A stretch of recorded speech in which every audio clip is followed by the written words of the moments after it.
Hello मेरे प्यारे बच्चों, मैं अंकित आप लोगों का इस चैनल में स्वागत करता हूं। आप देख रहे हैं किनारा में स्टडी पॉइंट। तो आज का हमारा जो वीडियो रहने वाला है वह गुणनखंड विधि से द्विघात समीकरण को हल करना है। अब देखिए, यदि आपको द्विघात समीकरण को हल करने नहीं आता है तो आप इस वीडियो में बने रहिए और अंत तक इस वीडियो को वॉच करिए। मैं आपसे वादा करता हूं कि ये इस वीडियो के समाप्त होते होते आपको द्विघात समीकरण का हर एक की पॉइंट आपको पता चल जाएगा कि ये द्विघात समीकरण को हल कैसे करना है और ये किस तरीकों से इसको हल किया जाता है, और हर छोटी छोटी बातें आपको समझा दूंगा। समय जरूर लगेगा लेकिन आपको पूरी बात समझ में आ जाएगी। तो यहां पे पहली बात स्टार्ट करते हैं कि ये जो हमें दे रखा है क्या। ये तो ये देखिए 3x² माइनस 10x माइनस 8 बराबर 0 ये दे रखा है। तो यहाँ पे देखिए ये है क्या, इसे हम द्विघात समीकरण कह देते हैं। तो किसी भी चीजों को द्विघात समीकरण हम ऐसे ही नहीं मान सकते, हमें पता होनी चाहिए कि द्विघात समीकरण है या फिर नहीं है। तो देखिए यहाँ पे 3x, तो सबसे बड़ी चीज क्या है कि द्विघात समीकरण को पहचानने का तरीका क्या होता है। तो द्विघात समीकरण को पहचानने का तरीका होता है कि ये इस पूरे समीकरण में सबसे बड़ी पावर क्या होनी चाहिए, तो 2 होनी चाहिए। सबसे बड़ी पावर क्या होनी चाहिए, तो 2 हमारी होनी चाहिए। और यहाँ पे देखिए सबसे बड़ी पावर क्या है, 2 दिख रहा है। तो इसलिए क्या कहा हमने, इसको द्विघात समीकरण कह दिया। यदि इसमें सबसे बड़ी पावर 2 नहीं होता तो ये द्विघात समीकरण फिर नहीं होता। क्लियर बात। उसके बाद देखिए हमें मानक रूप पता होनी चाहिए। किसका, हमें मानक रूप पता होनी चाहिए कि मानक रूप क्या होता है। अब द्विघात समीकरण का जो स्टैंडर्ड हम फॉर्म कहते हैं, जिसे कहते हैं ax² प्लस bx प्लस सी बराबर 0। तो यहाँ पे देखिए अगर कंपेयर किया जाए, देखिए यहाँ पे कंपेयर किया जाए तो यक्स यहाँ पे हो गया, तो ए की जो वैल्यू 3 है, बी की वैल्यू -10 है और सी की वैल्यू -8 है। तो ये तो हमारा क्या होगा, ये मानक रूप हो गया। इससे हम कंपेरिजन हमें हमेशा करना है। और ए बी सी यहाँ पे बात करें, जो ये दे रखा है ए बी सी, ये क्या है यहाँ पे एक वास्तविक संख्या है, एक वास्तविक संख्या है। एक ये वास्तविक संख्या है। क्लियर बात। उसके बाद क्या करेंगे, ए की वैल्यू की बात की, जिसमें ए क्या है, ए बराबर 3 है, बी बराबर बात की जाए तो -10 है, सी की बात की जाए तो क्या है, सी बराबर क्या हो जाएगा, -8 हो जाएगा। ये देखिए वैल्यू हमें दे रखा है। अब हमें ये तो एक था मानक रूप था, द्विघात समीकरण हमें दे दिया गया और हमें उसकी वैल्यू इसके मानक रूप से ए बी सी इसमें क्या है। यदि यक्स की बात कर लें तो यक्स क्या है, एक यहाँ पे एक चर है, ये क्या चर, और चर की वैल्यू क्या होता है, इसकी जो वैल्यू की बात की जाए तो ये क्या होता है, फिक्स नहीं होता है। ये फिक्स नहीं होता, मतलब नहीं होता है। इसका मतलब ये कि ये कभी x का वैल्यू आपने -1 देखा होगा, तो कभी x का वैल्यू -12 को देखा होगा। तो ऐसे इसके हमेशा वैल्यू को बदलता रहता है, इसलिए इसे क्या कहते हैं, इसकी जो वैल्यू होता है वो फिक्स नहीं होता है। तो इतनी बात आपको पता होनी चाहिए, जो चर राशि होता है इसकी जो मान होता है वो कभी भी फिक्स नहीं होता, हमेशा डिफरेंट आता रहता है। तो इतनी बातें आपको समझ में आ चुकी होगी। अभी हमने द्विघात समीकरण को शुरू नहीं किया है, केवल द्विघात समीकरण से संबंधित उन बातों को बता रहा हूं। क्लियर बात। यहां तक देखिए, यहाँ पे एबीसी की वैल्यू निकल गया, तो उसके बाद हमें क्या करना होता है, उसके बाद ए और सी को मल्टीप्लाई करते हैं, ए और सी को मल्टीप्लाई करते हैं। तो ए की वैल्यू देखा जाए तो 3 है यहाँ पे।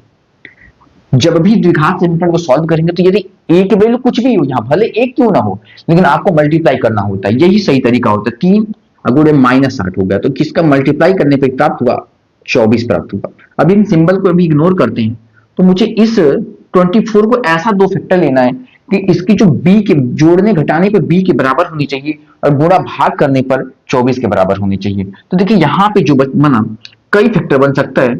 यहाँ पे 12 2 का भी बन सकता है और 6 4 का भी बन सकता है, दोनों का बनेगा। देखिए 6 में 4 जोड़ेंगे तब भी 10 होगा, 12 में से 2 को माइनस करेंगे तो भी हमारा बनेगा। इतनी बातें आपको समझ में आ रही होगी। यदि बात, अब देखिए सबसे इंपॉर्टेंट क्या है, ये सवाल बहुत ही बेहतरीन है। यदि हम क्या इसको लेने पे हमारा सवाल सही होगा, क्या इसको लेने पे आपका सवाल सही होगा, तो दोनों आपको दिखा रहा हूं। यदि देखिए यहाँ पे माइनस माइनस दोनों होगा, -6 और -4 होगा, तब जाकर के यहाँ पे -10 होगा। समझिए बात आई कि नहीं। लेकिन मैं एक बार इसको लेकर के आपको दिखा रहा हूं कि क्या इफेक्ट पड़ता है। देखिए यहाँ पे जब मैंने क्या किया, 3x² लिखा और माइनस क्या किया, 6x लिख दिया और माइनस का 4x कर दिया, क्योंकि इन्हीं जोड़ने पर हमें ये प्राप्त नहीं होने चाहिए। यदि ये नहीं मिल रहा है तो हमारा सवाल वहीं पर गलत है। बात समझिए आपको। और यदि इनको सॉल्व करने पर यदि ये नहीं प्राप्त हुआ तो हमारा सवाल वहीं पे गलत हो जाता है। ध्यान दीजिएगा। उसके बाद क्या, -8 हो गया बराबर का 0। अब देखिए इसको जब मैंने कॉमन लिया, यहाँ पे मुझे क्या दिख रहा है, 3x कॉमन दिख रहा है, तो 3x कॉमन लिया यहाँ पे, तो x माइनस 2 प्राप्त, तो यहाँ पे क्या हुआ, x माइनस 2 प्राप्त हुआ। यहाँ पे माइनस है और यहाँ पे 4x माइनस 8 है, तो मेरे को यहाँ पे 4x कॉमन दिखाई दे रहा है। तो एक बात आपको पता होनी कि जब भी माइनस कॉमन निकलता है तो अंदर की सिंबल बदल जाती है, अंदर का सिंबल बदल जाता है। तो माइनस 4x कॉमन लिया तो ये माइनस से ये प्लस हो जाएगा, प्लस का 2 अब बराबर 0। अब आप देखिए यहाँ पे x माइनस 2 है, यहाँ पे x प्लस 2, सवाल यही गलत हो गया, क्योंकि यहाँ इसके बाद आप कुछ कॉमन ले ही नहीं सकते हैं। तो ये दोनों वैल्यू सेम होनी चाहिए, तो ये हमें नहीं ले सकते हैं, 6 और 4 को हम नहीं ले सकते हैं। इतनी बातें आपको समझ में आ चुकी होगी। यदि यहाँ पे किसी अगर फैक्टर की बात करूं, 6x कैसे, इसका प्राइम फैक्टर क्या होगा, तो 2 गुणे 3 अगुणे x होगा, यही प्राइम फैक्टर होगा। यदि हम 3x स्क्वायर के प्राइम फैक्टर की बात करें तो यहाँ पे 3 अगुणे x होगा। यदि 8 का फैक्टर की बात किया जाए तो 2 गुणे 2 अगुणे 2 होगा, ये क्या होगा, इसका प्राइम फैक्टर हो जाता है। तो ये तरीका 6 4 क्यों नहीं सही है, ये आपको समझ में आ चुका होगा। अब 12 और 2 को लेकर के बात करते हैं। देखिए 12 2 लेने पे क्या हमारा सिंबल सही आता है। सबसे इंपॉर्टेंट, कुछ लोग होगा कि यहाँ पर रगड़ करके क्वेश्चन को आगे बढ़ जाता है, लेकिन आपको पता होनी चाहिए कि क्वेश्चन सॉल्व कैसे होगा। ये बैकअप मैंने क्यों किया कि ताकि आपको हर चीज समझ में आ सके। अब यहाँ पे क्या हुआ, हम इसे भी नहीं ले सकते हैं। अब हम क्या करेंगे, यहाँ पे 12 और 2 को लेते हैं। तो यहाँ पे देखिए हमें माइनस 10 चाहिए, तो माइनस 10 मतलब कि माइनस 12x प्लस का 2x, 12 दूनी के, तो माइनस 12 से प्लस 2 जाएगा तो माइनस 10 ही जाएगा, आपको अच्छे से पता होगा। क्योंकि यहाँ पे देखिए माइनस 12 से हम माइनस 12x प्लस 2x को सॉल्व करेंगे तो माइनस 10x ही प्राप्त होगा, जो कि b के बराबर दिख रहा है। ये क्या है, ये जो b के बराबर वैल्यू दिख रही है। इतनी बात आपको समझ में आ रही है। तो इसको सॉल्व करने पे हमें दिख रहा है। अब क्या किया कि यहाँ पे देखिए कॉमन दिख रहा है, यहाँ पे 3x कॉमन दिख रहा है, यहाँ पे 3x कॉमन दिखेगा तो क्या होगा, x और माइनस का 4 हो जाएगा। क्या होगा, x माइनस 4, ये ब्रैकेट में हो जाएगा। देखिए यहाँ पे 3x तो 12x में आपको कॉमन तो दिखेगा ही। जैसे यहाँ पे देखिए, यहाँ पे कर लेते हैं, यदि 12x है, 12x तो यहाँ पे 2 गुणे 2 गुणे 3 गुणे x हो जाएगा, तो 4x निकल जाएगा, तो 3x तो बचेगा आपको यहाँ पे। तो ये यहाँ पे क्या हुआ, 3 चौके 12, बात क्लियर है। यहाँ पे 3x कॉमन निकल गया, तो प्लस यहाँ पे क्या हुआ, 2 कॉमन दिखेगा केवल, तो x और माइनस का 4। अब देखिए ये x माइनस 4 दोनों सेम आ रहा है, तो आपका सही है। उसके बाद क्या करेंगे, इक्वल टू 0 कर देंगे। उसके बाद x माइनस 4 इस भी टर्म में है, देखिए एक ये टर्म बन गया और एक ये टर्म बन गया, तो दोनों में मुझे कॉमन क्या दिख रहा है, x माइनस 4 तो इसमें भी कॉमन है और 3x प्लस का 2 इसमें भी कॉमन है। हालांकि देखिए द्विघात समीकरण तो हमारे यहीं पर सॉल्व हो गया, द्विघात समीकरण हमारे यहीं पे लग गया। लेकिन यदि कोई आपसे ये कहता है कि x की भी वैल्यू को फाइंड आउट करो, तो x की वैल्यू को फाइंड आउट कैसे कर सकते हैं, तो x माइनस 4 बराबर 0 होगा और x बराबर क्या होता है, 4 होगा। तो एक x की वैल्यू हमारे एक ये आ सकती है और 3x प्लस 2 बराबर 0 हो गया, तो 3x बराबर माइनस 2 और x बराबर माइनस 2 बटे के 3, ये आंसर हो गया हमारा। मतलब हम कह सकते हैं कि जो हमारा x की वैल्यू 2 आंसर है। आपके मन में यार x की वैल्यू 2 ठो कैसे आ सकता है, तो एक बात आप याद रखिएगा कि जितने ज्यादा यहाँ पे पावर होगा उतने ही ज्यादा वैल्यू निकल करके आती है, और इसे ही हल के नाम से जानते हैं। हम कह सकते हैं इसका हल भी यही होता है, मूल भी यही होता है। ये आप जानते रहना, ऐसा कोई हल बोलते निकालने को तो घबरा मत जाइएगा। हल कहे या फिर मूल कहे, दोनों सेम चीज होता है। तो ये क्वेश्चन आपको कैसा लगा, समझ में आपको आया? अगर समझ में आपको आया होगा तो प्लीज आपसे रिक्वेस्ट है कि हमारे वीडियो को लाइक और इस चैनल को सब्सक्राइब जरूर करें और अपने दोस्तों में शेयर करें, ताकि हमें भी एक मोटिवेशन के रूप में एक आपका एक सहारा मिल सके। क्लियर है? हम चलते हैं क्वेश्चन नंबर 2 की तरफ और समझने का प्रयास करते हैं। ये पूरा क्वेश्चन आपको अच्छे समझ में आया होगा तो एक अपनी राय जरूर कमेंट बॉक्स में बताइएगा कि ये वीडियो हमारा एक्सप्लेनेशन कैसा लगा।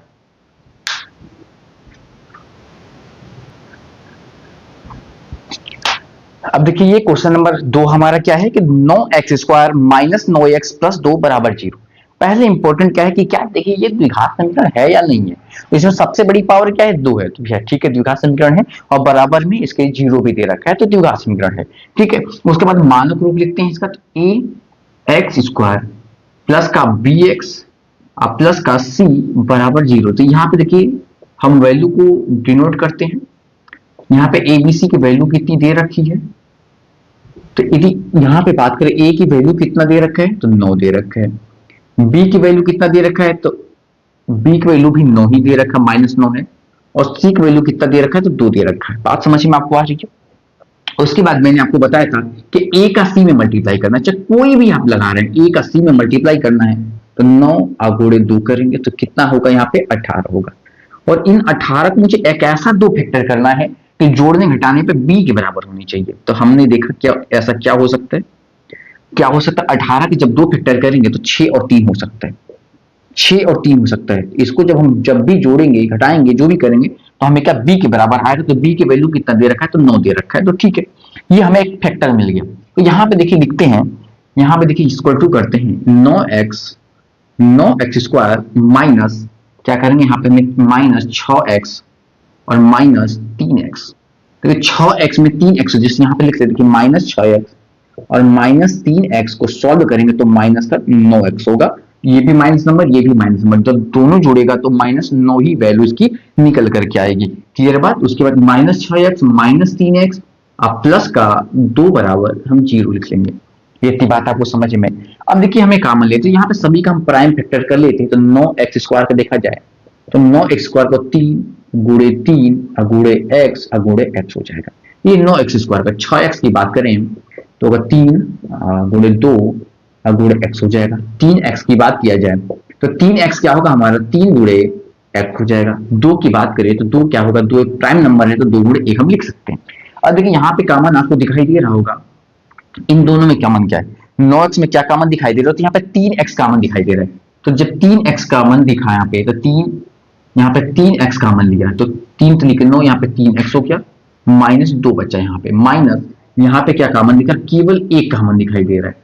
तो यहाँ पे 3x और ये देखिए आपको पता होना चाहिए माइनस हम सिंबल कॉमन लेते तो अंदर सिंबल बदल जाती है, ये आपको पता होना चाहिए। और ऐसा नहीं कि आपको क्वेश्चन को सॉल्व करने के चक्कर में गलती कर जाइए, नहीं, आपको रूल इंपॉर्टेंट होता है, आपको कॉन्सेप्ट इंपॉर्टेंट होता है, तो ये गलती आपको नहीं करना है। देखिए यहाँ पर 3x माइनस हो गया और यहाँ पर सेम हो गया, तो दोनों में मुझे क्या है, 3x -2 कॉमन, तो मैंने कॉमन ले लिया और बचा क्या, 3x प्लस का 1 मुझे बच गया, तो इसकी कर दिया। और मुझे दोनों को वैल्यू चाहिए तो मैं यहाँ पे इजिली निकाल लूंगा। तो 3x -2 बराबर कितना होगा, 0 होगा, और 3x बराबर 2 हो जाएगा, और x की वैल्यू कितना होगा, 2/3 हो जाएगा। एक तो ये x की वैल्यू निकल करके, और आपको पता है कि द्विघात समीकरण होगा तो 2 तो आंसर तो आएगा ही, ठीक है। यहाँ पे 1 हो जाएगा -1 और x बराबर होगा -1/3 हो जाएगा। ये 2 ठो ये वैल्यू निकल करके आएगी, ये इस द्विघात समीकरण का। यदि द्विघात समीकरण होगा तो 2 इसकी वैल्यू निकल करके आती है। क्लियर बात? अब देखेंगे ये क्वेश्चन पूरी तरह से देख लीजिए, समझ में आपको आया, कोई भी डाउट है तो कमेंट बॉक्स में पूछ सकते हैं। ये मेरा था, ये बैकग्राउंड, तो ये आपको समझना है, ठीक है, ये आपको आनी चाहिए। तो ये क्वेश्चन क्लियर है।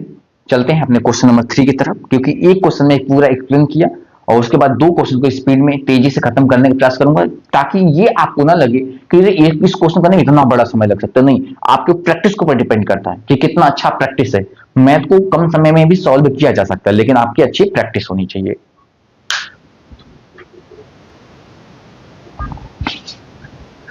अब ये देखिए क्वेश्चन नंबर 3 का है, आसान क्वेश्चन है, छोटा सा क्वेश्चन से हमने क्या किया, यहाँ पे मानक रूप से तुलना किया तो ए की जो वैल्यू निकल करके आई है, ए बराबर 2 है, बी बराबर कितना दे रखा है, 7 दे रखा है, और सी बराबर कितना दे रखा है, तो 6 दे रखा है। आपको बताया कि ए और सी का हम आपस में मल्टीप्लाई करते हैं तो ए की वैल्यू 2 है और सी की वैल्यू 6 है, तो इसका जो मल्टीप्लाई निकल कर कितना है, 12 है। तो हमें 12 के ऐसे दो फैक्टर करना है जो बी के बराबर होने चाहिए। तो 12 का जो फैक्टर क्या हो सकता है, जो 7 के बराबर हो, तो क्योंकि बी की वैल्यू कितना दे रखा है, तो 7, तो यहाँ पे हो सकता है 4 और 3 का बन सकता है। यहाँ पे दो सभी प्लस है तो कोई दिक्कत इसमें आपको नहीं होगा। तो 2x square plus 4x plus 3x plus का 6 बराबर 0। अब देखिए सभी का हम प्राइम फैक्टर कर लेते हैं, तो 2x स्क्वायर का क्या होगा, 2 गुणे x गुणे x हो जाएगा। 4x की बात की जाए तो 4x होगा 2 गुणे 2 गुणे x हो जाएगा। 3x की बात की जाए तो होगा 3 गुणे x हो जाएगा। 6 की बात की जाए तो 2 गुणे 3 होगा। तो इसको आप देख लीजिए, जो काम आप में दिख रहा है दो में, इसमें क्या कॉमन है आप इसको साइड में निकाल सकते हैं। तो यहाँ पे मेरे को कॉमन 2x लिखा, तो यहाँ पे x और प्लस का 2 हो जाएगा, प्लस यहाँ पे क्या होगा 3 कॉमन लेंगे तो यहाँ पे x और प्लस का 3 होने के 2 होगा।